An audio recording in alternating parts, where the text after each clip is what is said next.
Hello, good evening everyone. I hope you are doing well. Can you please confirm if I'm audible to all of you or not? If my voice is clear, please write it in the chat box.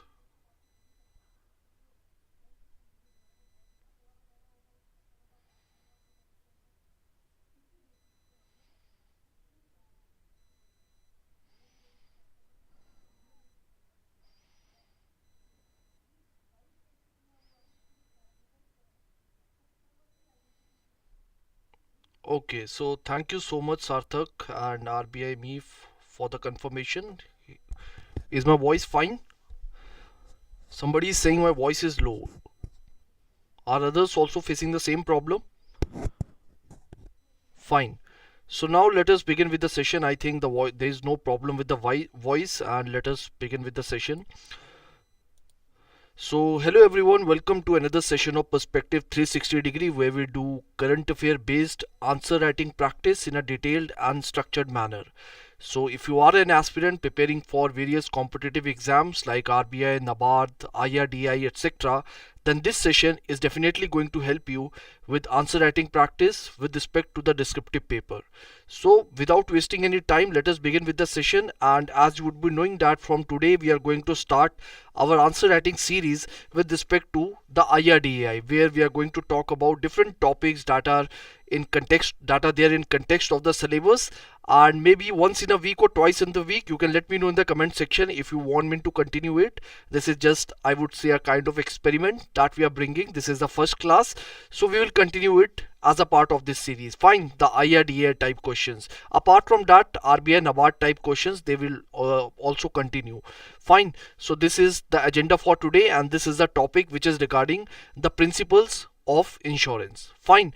And somebody is asking, are we doing current affairs today? So yes, this Ria Chaurasia, we are going to do current affairs also, but not today. Today I've chosen a simple topic. From the next class, I mean next time, I will try to add some current affairs also. I mean the various schemes that are there, different type of question that are relevant with respect to IRDA exam. But today we have chosen the static topic, and what we are going to cover in this topic, firstly I have selected a question. Fine, there is an expected question as a part of this session. That is question number 1. What is question number 2? Question number 2 is a case study. There will be a case study that we are going to discuss today, and in the case study I will be asking you a question and you have to answer me with respect to that question. Fine, so 2 questions we are going to discuss today, and this is the agenda of this whole class. So you can see that under the paper 3 insurance and management, we have this topic called principles of insurance, and this is something that we are going to emphasize upon today. And after this, on the basis of this topic, we are going to discuss a case study also. So I hope it is clear to each and every one of you. Fine, now let us begin with the expected question for today. And if you are new to this Perspective 360 degree series, let me tell you that, hey, firstly we give you an expected question, then we are going to discuss this expected question as a part of this session. And once the session is done, you have to write the answer of this question in the comment box. That will be evaluated by our team within 48 hours. So today is, I guess, Monday. Yes, today is Monday. So you have to submit your answer before Friday. Sorry, not Friday, but Wednesday, 5 p.m. Fine, so that is the approach you have to follow with respect to this series, and this answer will be get evaluated by our team within 48 hours only. So without wasting any time, let us go through the question number 1. After this we will see question number 2 also, which is with respect to the case study. But let us see the question number 1, very easy and the straightforward question I have chosen for today, which is describe the principles of indemnity and subrogation in insurance. Now if you see the pattern of this insurance subject, I mean the IRDAI, there is lot of diversification with respect to the weightage with regarding the marks, and also with respect to word limit. So based on my observation, I have seen that usually for 10 marker question they will give you the word limit of 100 words. Fine, and they will give you different type of question. They are in the previous year question, they have provided 7.5 marker question also, then 24 marker question also, 20 marker question also. So there is a lot of diversity with respect to the type of question that are asked in this whole exam. So you have to be prepared, you have to be aware about it. In the next class, what I will do, I will bring you the different set of questions, as per the different type of marks that have been allocated to them, and the words limit word limit that you have to follow with respect to that question. We are going to talk about it in the next class, but today this is the question for you, and for 20 marker 200 words, this is something you have to follow for this question. Fine. Now this is the blueprint that you need to follow. You will divide your answer into introduction, body and conclusion, and I always say that introduction should be around 10% only, 10% of the word limit, 10 to 12% of the word limit, and the same rule applies to the conclusion also. And the rest of the word limit you have to dedicate to the body part. Fine. So that is how we are going to design our answer also for this question. So as you have seen, the question is regarding principle of indemnity and subrogation in insurance, and I hope you are already aware that this question, this exam with respect to descriptive paper, you don't have to use the keyboard and the desktop. You don't have to write this answer online, though for the practice purpose for this session you will have to write your answer in the comment box, no doubt regarding that, but in the real examination you will have to use pen and paper. So I will try my best that so that I can provide you inputs regarding that also, that how you can write your answer, where you can draw the flow charts, all such type of things we can talk about in this session. So let us move on to the introduction part. Now you can see that unlike the exams like RBI, NABARD, where the word limit for the there is no 20 marker in the RBI. For 15 marker they ask you 600 word question, and for the 10 marker they ask you 400 word question. Fine, in case of RBI, NABARD. But when we talk about this exam here, the approach with respect to word limit is different. Fine, I've seen the PYQs for the 20 marker you have 200 words. Fine, so this is the approach that you have to follow, which means that you have to be as concise as possible, as precise as possible with respect to writing answers. How we can attain that, we will talk about it.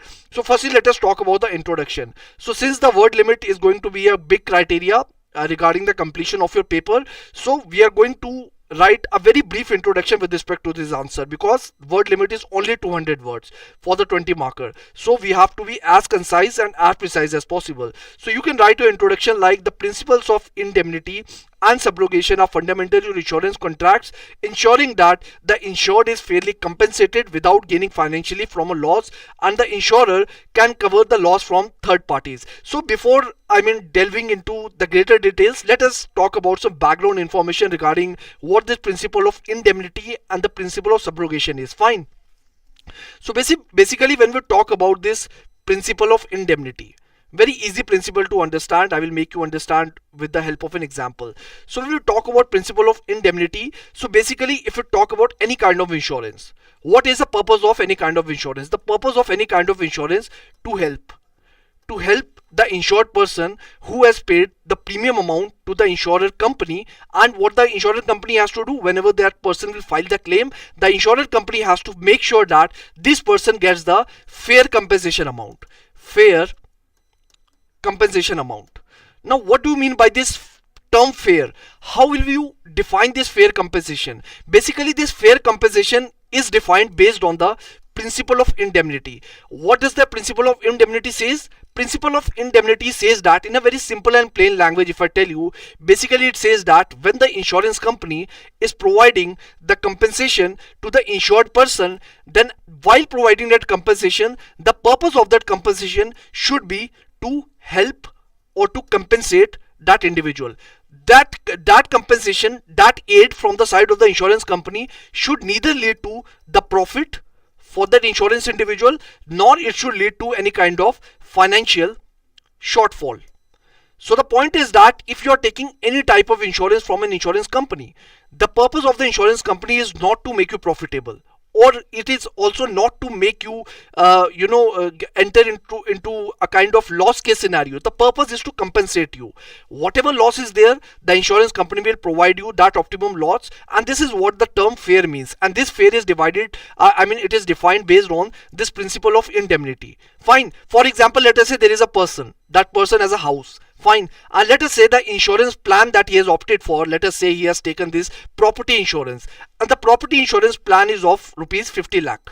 Fine. That is his property plan. Now let us say the damage that have occurred to his property, let us say because of some earthquake. Fine. Now the insurance plan is of 50 lakh rupees, but the damage is of 20 lakh only. Now how much amount he is going to receive? The whole 50 lakh? The answer is no. He is going to receive 20 lakh rupees only. And that is what principle of indemnity says. It is equivalent to the compensation, it should be equivalent to the loss that has incurred, not on the basis of profit or loss, all such kind of things. Fine. You should not face any kind of financial shortfall, neither you should face any you witness any kind of profit. This is what principle of indemnity says. If you talk about the principle of subrogation, basically says that basically it emphasizes on the right of the insurer to recover the loss from the third party. Let us say there is a person, fine, there is a person A.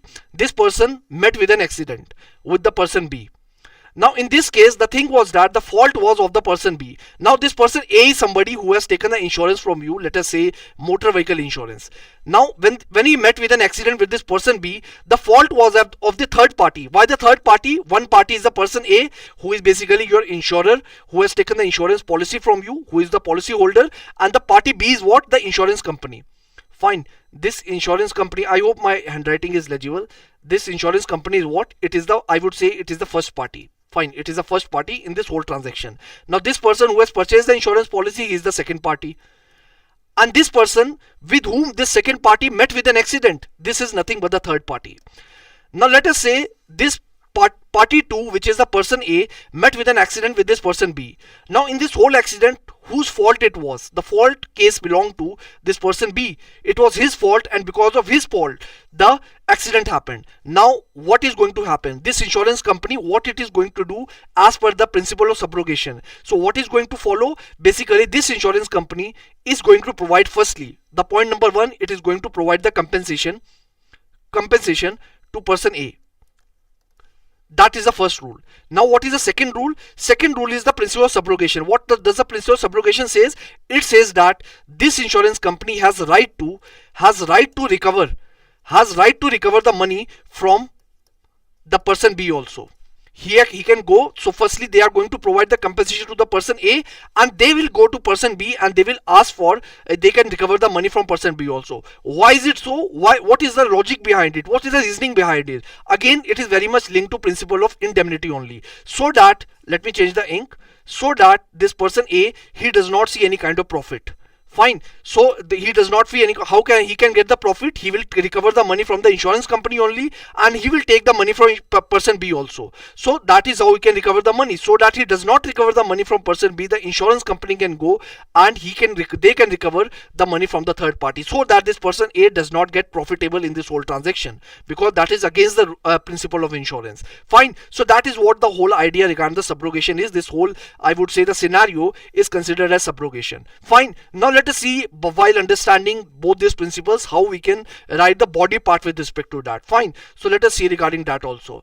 So this is basically the body part 1. The first is the principle of indemnity. Now how you can write it in your answers? Basically when you will write your answer in the comment section, which will be evaluated by our team, there you will have to type the answer, because you are just practicing. You will learn the art of structuring, how to express your answers into within the word limit, all such form of things. But when you will write your answer in the using the pen and paper in the real exam also, there what I would suggest you, that firstly explain that what the principle of indemnity is. I have already explained you that. I'm not going to re-explain it. I will just read the definition for you. So it ensures that the insured is restored the same financial position they were before the loss, without profiting from the whole from the insurance claim. And this principle applies primarily to general insurance policies such as motor property liability insurance. तो पहले आपने क्या कर दिया, एक overview दे दिया. You have defined that what do we actually mean by principle of indemnity. Now the second thing is that word limit is going to be a very important criteria. I've told you that 200 words for 20 marker. So it is going to be a very important criteria. If you will write this introduction and if you will write this example, find this example, the same example that I just explained to you.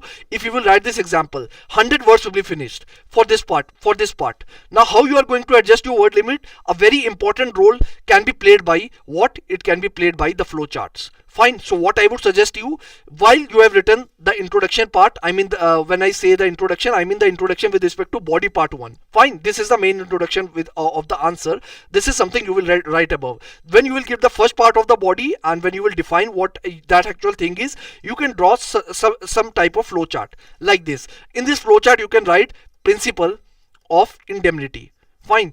Now using this flowchart, you can draw a certain type of arrows. For example, arrow number 1, arrow number 2, arrow number 3, 4, 5 and 6. And within this arrow, what you can write, just write the important keywords, that actual losses for the whom, compensation limited to actual financial loss. Fine. There should be no case of profit. It is usually for the non-financial insurance. Just write non-financial insurance, no profit, and something about valuation. Also sort of things you can write in order to save your time and in order to write the answer within the word limit. This is a strategy that I would suggest you for such type of questions wherever you are facing any type of constraint with respect to word limit. Fine. So that is the idea. Now coming to these points, 1 2 3 4 5, these points are something that I've already explained you. So you can write like the actual loss, the compensation is with respect to actual loss only, because no profit is provided to the insured person. It is usually for the non-life insurance. The valuation is based at the time of the event, and the maximum limit cannot exceed the sum insured. Fine. So very precise point, very concise points that you can write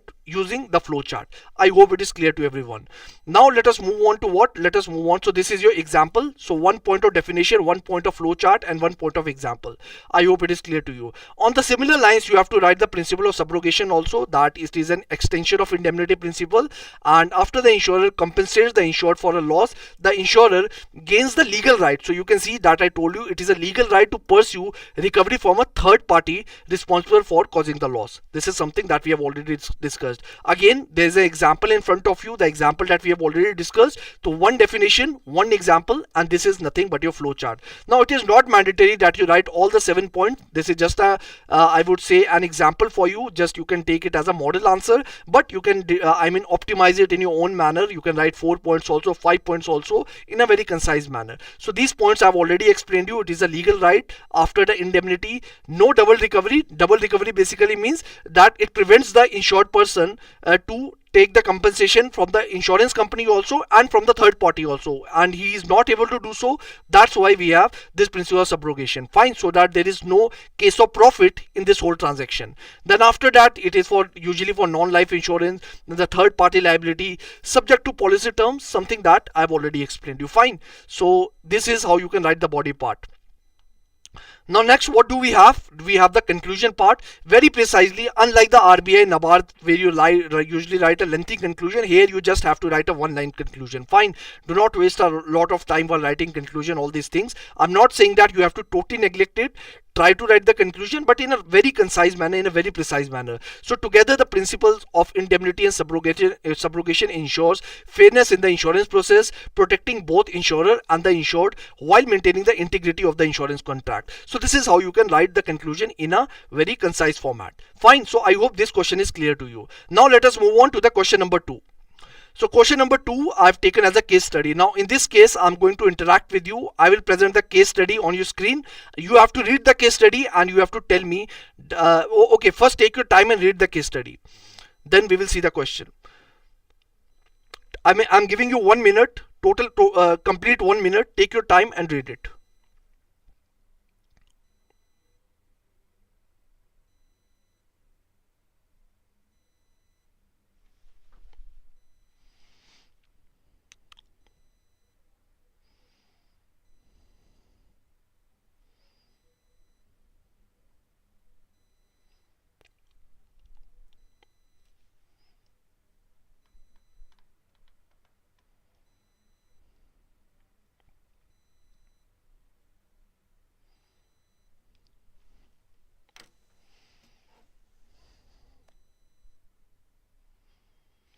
Do let me know when you are done with this reading part. Do let me know. Give me a thumbs up in the chat box so that I'm able to continue. Till 5:20, I'm going to let you read this case study.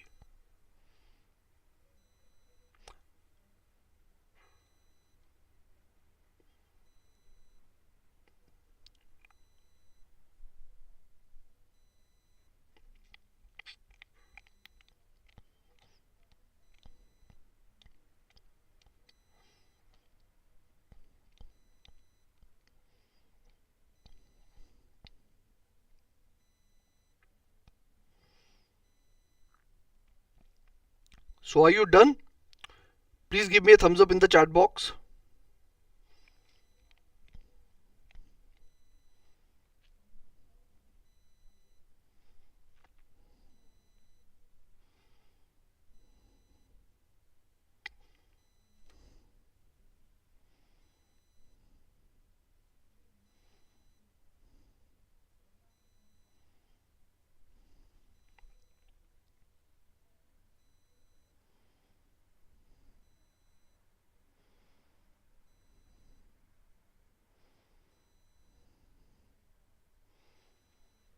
So I think we have dedicated enough time. Now let me continue. I think you all have read it. Fine. So let me just paste these questions over here so that we can talk about it.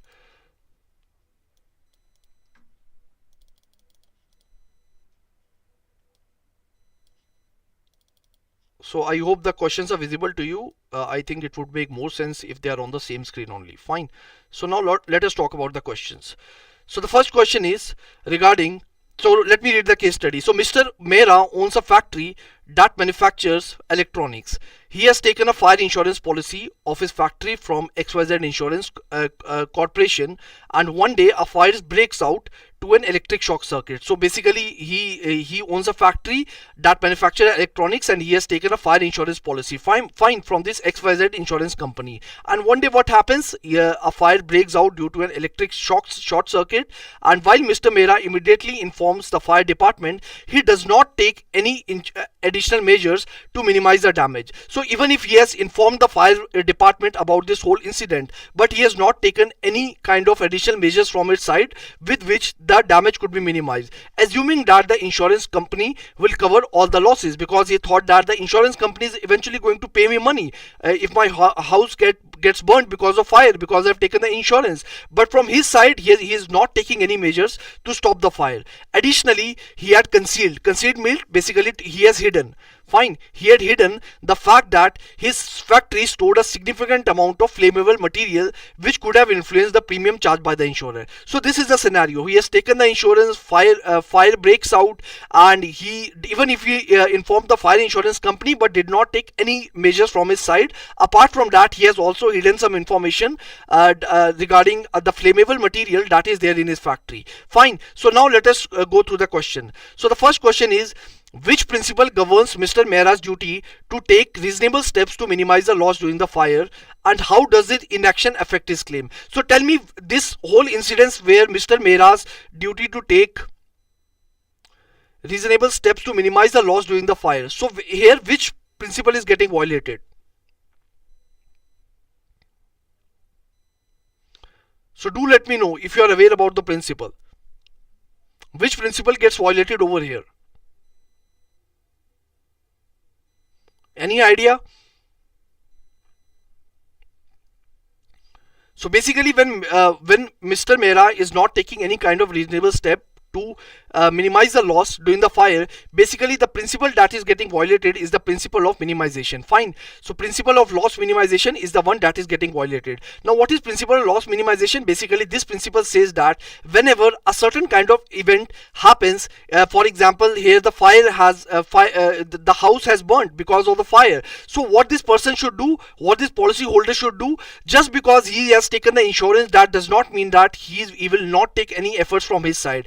What he should do additionally, he should take the steps from his side also, so that he can control the fire. Fine. So this is what the principle of loss minimization says, that the policy holder should take the step from his side also in order to reduce the loss. So that is something, the principle that has been violated when Mr. Mehra did not take reasonable step to minimize the loss. Fine. So that is the first answer, the answer of the first question that you have to write. So basically the principle of loss minimization, and as per this principle, this principle mandates that the insured must take all reasonable steps to minimize the loss or damage to the insured property even during an unforeseen event like a fire. Fine. Now the explanation with respect to this is that in this case Mr. Mehra failed to take any additional action to control the fire, assuming that the insurance company would cover all losses, and this negligence violates the principle of loss minimization. As a result, the XYZ insurance company that is there, what it can do, it can reduce the payout, and also even in certain scenarios it can also reject the part of the claim,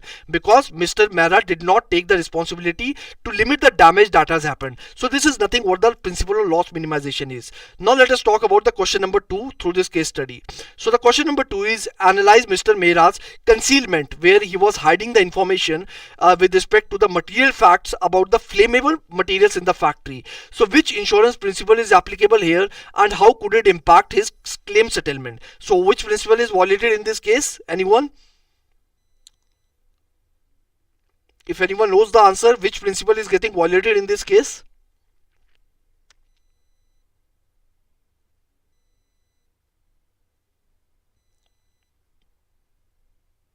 Fine.